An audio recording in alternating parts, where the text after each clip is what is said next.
আকাশ তখন গুম মেরে আছে, কোথাও একটু বাতাস নেই।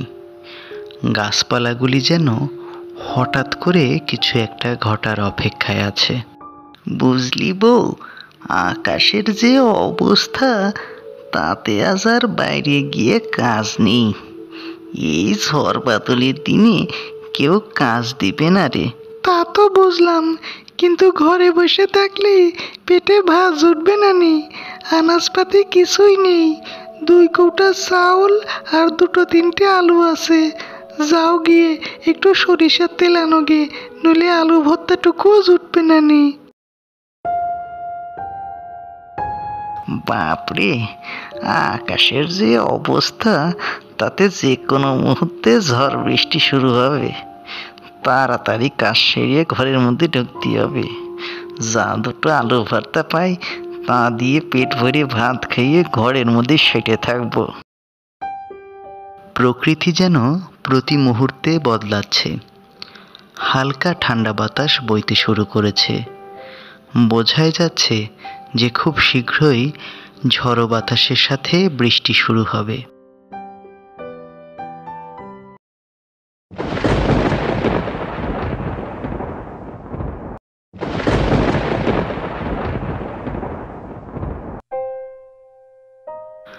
আকাশ তখন ঘন মেঘে কালো হয়ে এসেছে। মেঘের গর্জন সবাইকে বারবার সতর্ক করে দিচ্ছে। লখাই তখন বাড়ি ফিরতে মরিয়া। তার এখন একটাই লক্ষ্য, আর তা হলো অক্ষত অবস্থায় বাড়ি ফেরা। কোনোভাবেই ঝড় বাদলের কবলে পড়লে চলবে না। কিন্তু হঠাৎই যখন লখাই রাস্তার ধারে ডোবার পাশে কচু ক্ষেতের কাছে আসলো, তার কাছে মনে হলো কচু ক্ষেতের মধ্যে কিছু একটা ছটপট করছে।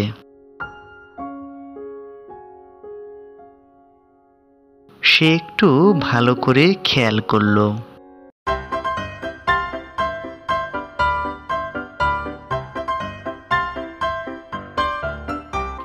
এ কি, এ যে একটা মাগুর মাছ, নিশ্চয় ডোবা থেকে উঠে এসেছে। সত্যি, কপালে থাকলে কি না হয়। যাই, মাছটাকে ধরে বাড়ি নিয়ে যাই, গিন্নি খুব খুশি হবে।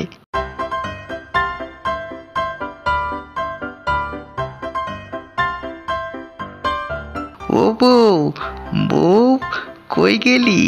দেখ কি নিয়ে আইছি।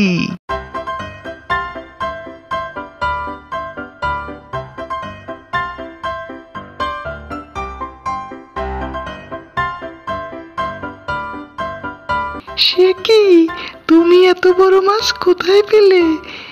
এত বড় মাছ আমরা খাবো, ভাবতেই অবাক লাগছে। হ্যাঁ হ্যাঁ, তবে আর বলছি কি, ভালো করে মাছটারে রসা করে রান দেখিনি। আহ, কতদিন পেট ও মন ভরে ভাত খাইনি।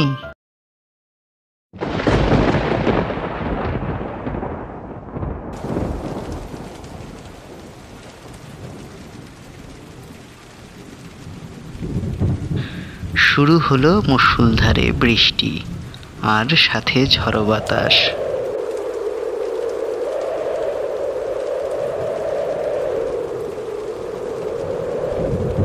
আর এদিকে লখাইয়ের বউ রান্না করছে মাগুর মাছের ঝোল। ওহ, আর তোর সহ্য হচ্ছে না।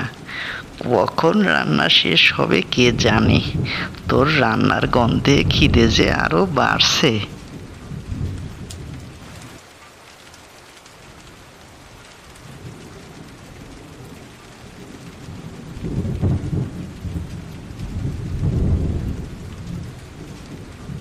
বুঝলি বউ, তোর হাতের রান্নার জাদু আছে।